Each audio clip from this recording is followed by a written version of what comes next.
오늘 우리에게 주신 하나님 말씀 마태복음 16장 5절에서 12절까지의 말씀 우리 함께 보도록 하겠습니다.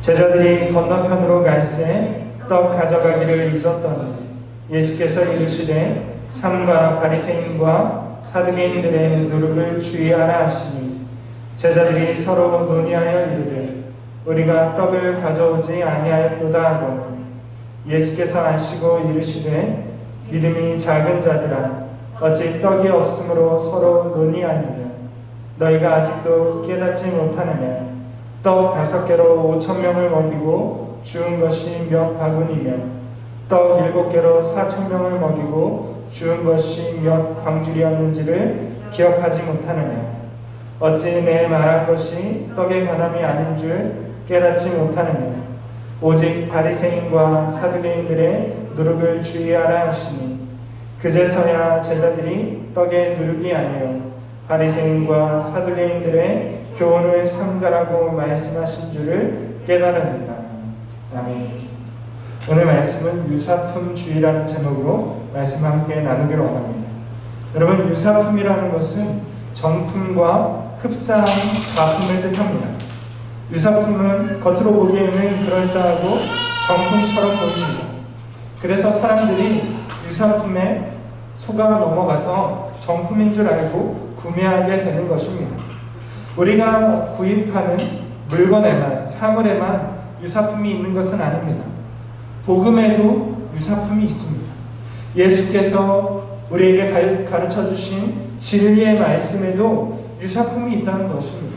오늘 본문 말씀에 보면 예수님은 제자들에게 복음의 유사품을 주의하라고 경고하고 있는 것을 우리가 볼 수 있습니다. 복음의 종교적인 유사품은 무엇이고 우리는 어떻게 경계하고 주의해야 할지 오늘 말씀을 통해서 함께 생각해 보도록 하겠습니다. 예수님께서는 이 누룩을 가지고 여러 번 비유로 사용하셨습니다. 그런데 때로는 긍정적인 비유로서 누룩을 사용하시고 또 때로는 부정적인 비유로서도 사용하셨습니다. 그러니까 누룩은 어떨 때는 좋은 것으로 예수님 말씀하셨고 어떤 때는 누룩이 좋지 않은 것으로 말씀하셨습니다. 그 차이는 어디에 있는지 생각해 보도록 하겠습니다. 마태복음 13장에서 우리가 앞서 또한 말씀을 나눴던 것처럼 예수님은 누룩을 천국에 비유하셨습니다. 천국은 마치 누룩과 같아서 아주 작은 양으로도 가루 서마를 부풀게 한다라고 예수님은 말씀하셨습니다. 여기에서 사용된 누룩은 긍정적으로 사용된 것입니다. 하나님의 말씀은 미미하게 보이지만 반죽 전체를 부풀게 하는 누룩과 같은 힘이 있다라고 말씀하셨습니다. 이는 예수님이 가르치신 복음의 영향력을 뜻합니다. 복음은 아주 작은 것이지만 사람들 눈에는 잘 보이지 않는 것이고 아무런 힘도 없는 것처럼 보이지만 그 한 사람의 인생을 완전히 변화시키는 힘이 있다는 것입니다.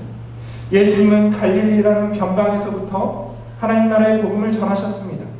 그런데 그 복음은 2000년 동안 사람들 사이에 전해져서 세계를 변화시키는 또한 구원의 말씀이 되었습니다. 복음은 사람을 변화시키고 세상을 바꿀 수 있는 힘이 있습니다. 왜냐하면 복음은 진리이기 때문에 그렇습니다.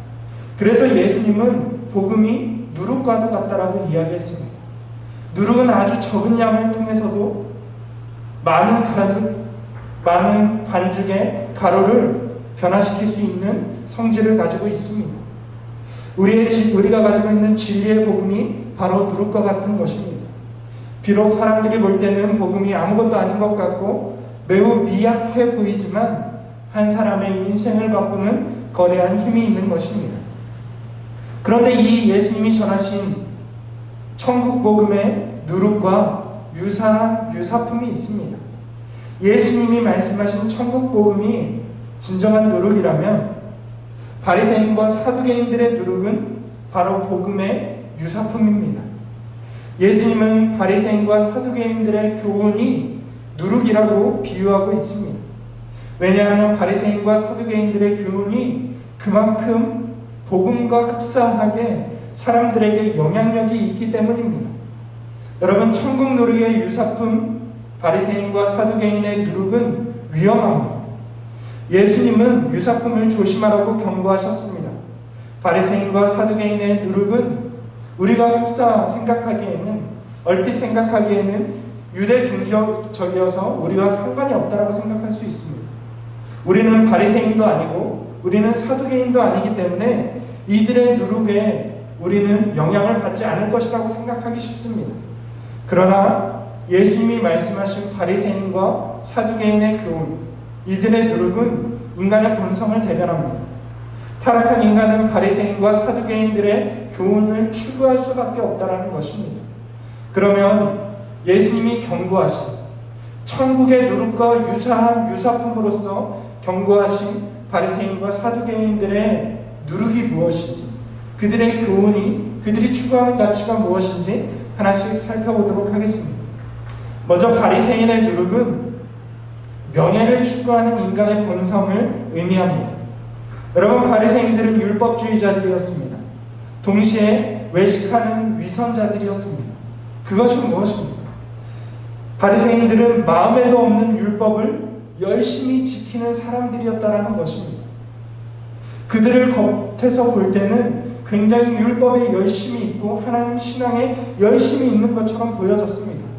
그런데 그들의 속마음은 그렇지 않았다는 것입니다. 여러분, 어째서 그랬을까요? 여러분, 율법을 철저하게 지키려면 매우 힘이 듭니다.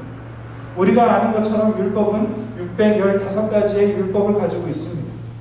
그것도 세부적인 것을 빼고 큰 줄기만 이야기했을 때 그렇습니다.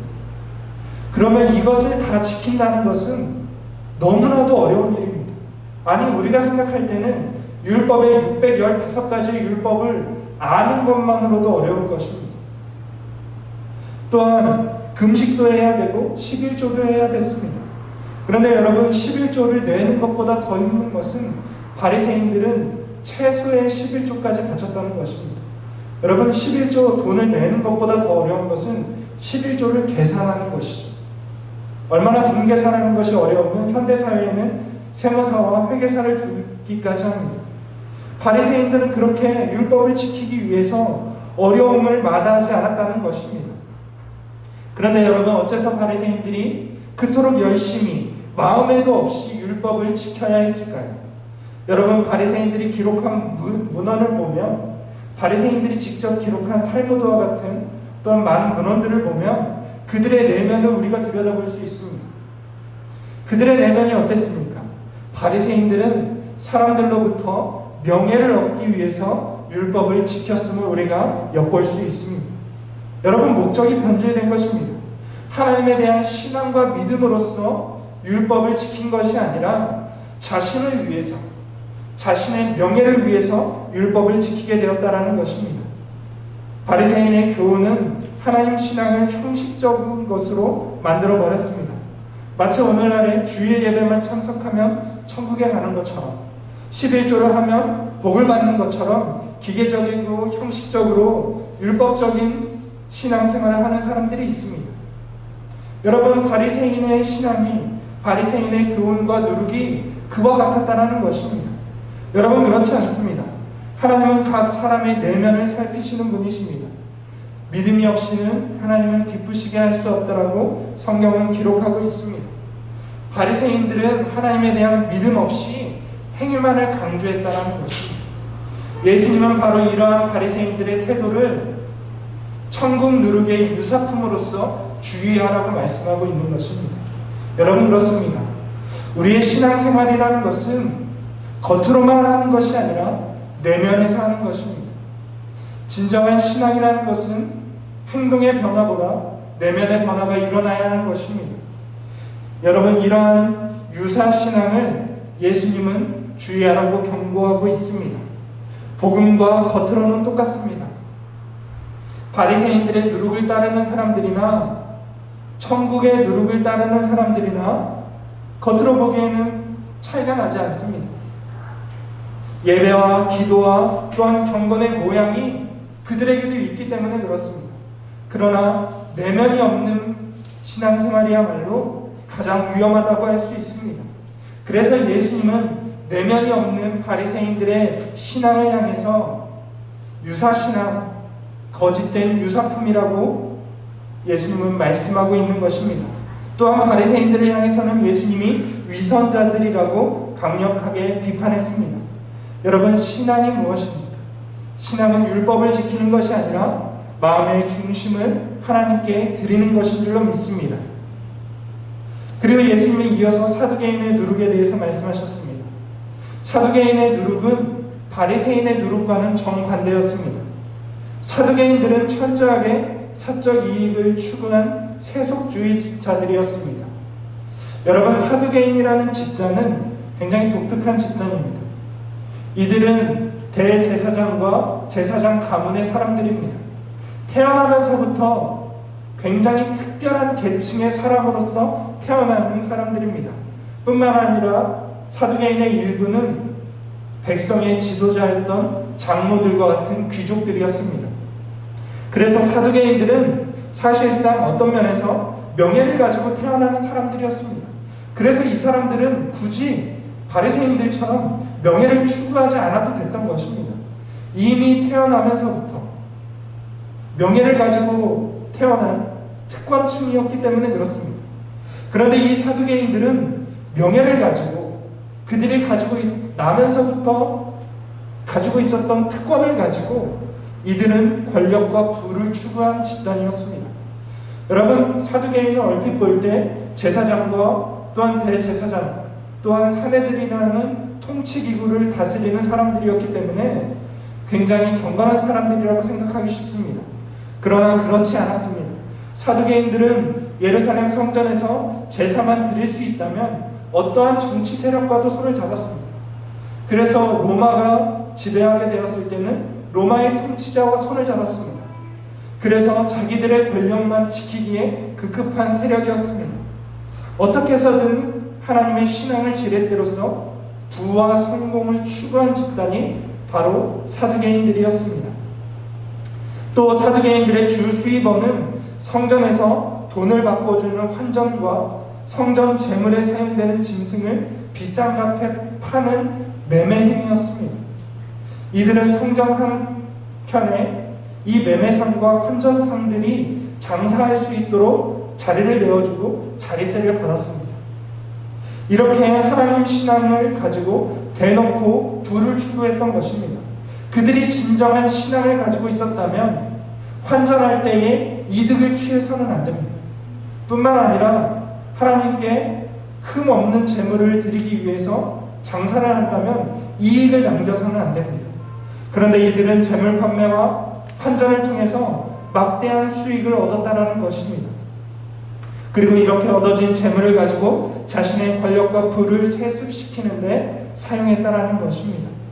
여러분, 사두개인은 세상에서 성공하는 것을 목적으로 삼았습니다. 세속적인 성공이 하나님의 축복이라고 주장했습니다.